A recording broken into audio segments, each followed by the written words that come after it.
श्री सद्गुरुनाथ महाराज की जय। जय माता दी। श्री परमात्मने नमः। श्री कृष्णाय नमः। श्री पुरुषोत्तमाय नमः। ज्ञानी की अनिर्वचनीय स्थिति। जिस प्रकार असत्य, हिंसा और मैथुन आदि कर्म बुद्धि में बुरे निश्चित हो जाने पर भी उन्हें मन नहीं छोड़ता, इसी प्रकार बुद्धि विचार द्वारा संसार को कल्पित निश्चय कर लेती है, परंतु मन इस बात को नहीं मानता। साधक की एक ऐसी अवस्था होती है और इस अवस्था को इस प्रकार से व्यक्त किया जाता है कि मेरी बुद्धि के विचारों में संसार कल्पित है। इसके पश्चात जब आगे चलकर मन भी इस बात को मान लेता है, तब संसार में कल्पित भाव हो जाता है, परंतु वह भी केवल कल्पना ही होती है। इसके बाद जब अभ्यास करते करते ऐसी स्थिति प्रत्यक्षवत हो जाती है, तब साधक को किसी समय तो संसार का चित्र आकाश में तीरवरों की तरह भास होता है और किसी समय वह भी नहीं होता। जैसे आकाश में तीरवरे देखने वाले को यह ज्ञान बना रहता है कि वास्तव में आकाश में कोई विकार नहीं है, बिना हुए ही भास होता है। इसी प्रकार उस साधक का भी भास होने और न होने में समान ही भाव रहता है। उसे संसार की सत्ता का किसी काल में किसी और प्रकार से भी सत्य भास नहीं होता। इस अवस्था का नाम अकल्पित स्थिति है। साधक की ऐसी अवस्था ज्ञान की तीसरी भूमिका में हुआ करती है, परंतु इस अवस्था में भी इस स्थिति का ज्ञाता एक धर्मी रह जाता है। इस तीसरी भूमिका में साधन की गाढ़ता के कारण साधक के व्यवहारिक कार्यों में भूल होना संभव है, परंतु भगवत प्राप्ति चौथी भूमिका में प्रायः भूलें नहीं होती। उस अवस्था में तो उसके द्वारा न्याय युक्त समस्त कार्य सुचारू रूप से स्वाभाविक ही बिना संकल्प के हुआ करते हैं। जैसे श्री भगवान ने गीता में कहा है कि यस्य सर्वे समारंभाः काम संकल्प वर्जिताः ज्ञानाग्नि दग्ध कर्माणं तमाहु पंडितः बुधा। जिसके संपूर्ण कार्य कामना और संकल्प से रहित है, ज्ञान रूप अग्नि द्वारा भस्म हुए कर्मों वाले उस पुरुष को ज्ञानी जन भी पंडित कहते हैं। पंचम भूमिका में व्यवहारिक कार्यों में भूल हो जाती है, परंतु तीसरी भूमिका वाले की अवस्था साधन रूप है और पांचवी भूमिका वाले की स्थिति स्वाभाविक है। तीसरी भूमिका के बाद साक्षात्कार होता है, इसी को मुक्ति कहते हैं। कई जैन आदि मतावलंबी लोग तो मृत्यु के बाद मुक्ति मानते हैं, परंतु हमारे वेदांत के सिद्धांत में जीवन मुक्ति भी मानी गई है। मृत्यु के पहले भी ज्ञान हो सकता है। इस अवस्था में उसका शरीर तथा शरीर के द्वारा होने वाले कर्म केवल लोगों को देखने मात्र के लिए रह जाते हैं। उसमें कोई धर्मी नहीं रहता। यदि कोई कहे कि जब उसमें चेतन ही नहीं रहा तो फिर क्रिया क्यों कर होती है, इसके उत्तर में कहा जाता है कि समष्टि चेतन तो कहीं नहीं गया, व्यष्टि भाव से हटकर उसकी स्थिति शुद्ध चेतना में हो गई। समष्टि चेतन की सत्ता स्फूर्ति से क्रिया हुआ करती है और इसमें कोई बाधा नहीं पड़ती। इस पर यदि कोई फिर यह कहे कि चेतन तो जड़ पदार्थ और मुर्दे में भी है, उनमें क्रिया क्यों नहीं होती? इसका उत्तर यह है कि उनमें क्रिया न होने का कारण अंतःकरण का अभाव है।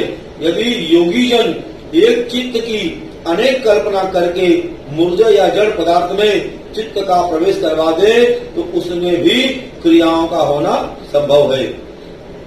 कोई पूछे कि ज्ञानी कौन है, तो इसमें उसके उत्तर में कुछ भी नहीं कहा जा सकता। यदि शरीर को ज्ञानी कहा जाए तो जड़ शरीर का ज्ञानी होना संभव नहीं। यदि जीव को ज्ञानी कहे तो ज्ञानोत्तर काल में उस चेतन की जीव संज्ञा नहीं रहती, और यदि शुद्ध चेतना को ज्ञानी कहे तो शुद्ध चेतन तो कभी अज्ञानी हुआ ही नहीं। इसलिए यह नहीं बतलाया जा सकता कि ज्ञानी कौन है। ज्ञानी की कल्पना अज्ञानी के अंतःकरण में है। शुद्ध चेतन की दृष्टि में तो कोई दूसरा पदार्थ ही नहीं। ज्ञानी को जब दृष्टि ही नहीं रही तो फिर सृष्टि कहाँ रहती? अज्ञानी जन इस प्रकार कल्पना किया करते हैं कि इस शरीर में जो जीव था सो समष्टि चेतन में मिल गया। समष्टि चेतना के इस अंत में अंतःकरण का अध्यारोप है। उस अंतःकरण सहित उस चेतन के अंत का नाम ज्ञानी है। वास्तविक दृष्टि में ज्ञानी किसकी संज्ञा है या कोई भी वाणी द्वारा नहीं बतला सकता, क्योंकि ज्ञानी की दृष्टि में तो ज्ञानीपन भी नहीं है।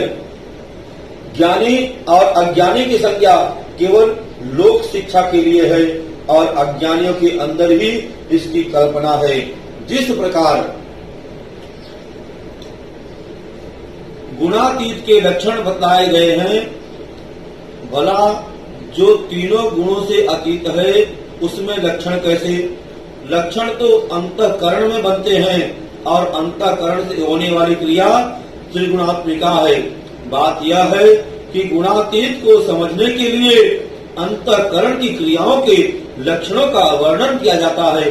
जैसे श्रीमद् भगवद गीता में कहा है, प्रकाशम च प्रवृत्तिम च मोहमेव च पांडवः न दृष्टि संप्रवृत्तानि न निवृत्तानि कांक्षति।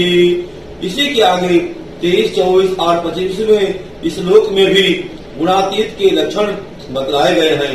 उपर्युक्त 22वें श्लोक के प्रकाश और शब्द से अंतःकरण और इंद्रियों में उजियाला, प्रवृत्ति से चेष्टा और मोह से निद्रा, आलस्य, प्रमाद या अज्ञान नहीं अथवा संसार के ज्ञान में सुषुप्तिवत अवस्था समझनी चाहिए।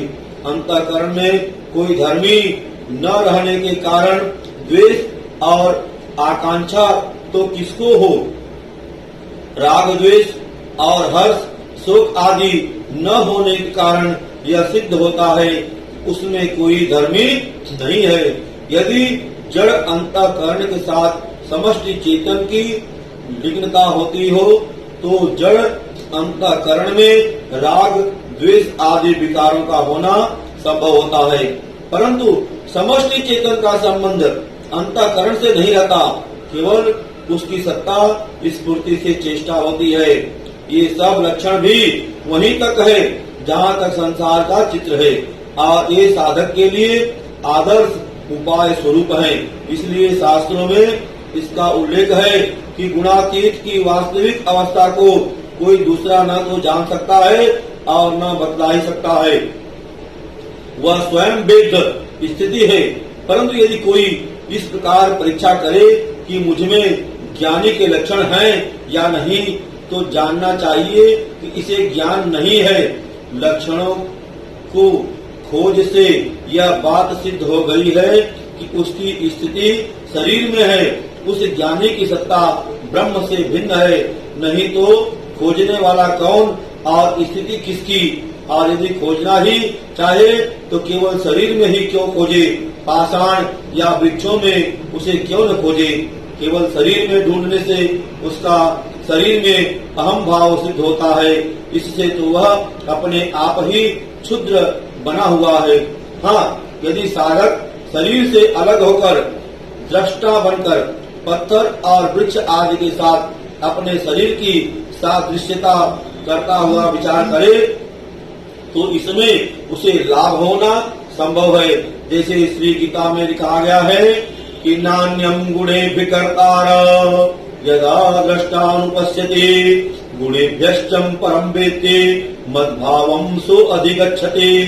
जिस काल में दृष्टा तीनों गुणों के सिवा अन्य किसी को करता नहीं देखता है, अर्थात गुण ही गुणों में बरतते हैं, ऐसा देखता है और तीनों गुणों से अति परे सच्चिदानंद घन मुझ परमात्मा को तत्व से जानता है, उस काल में वह पुरुष मेरे स्वरूप को प्राप्त होता है।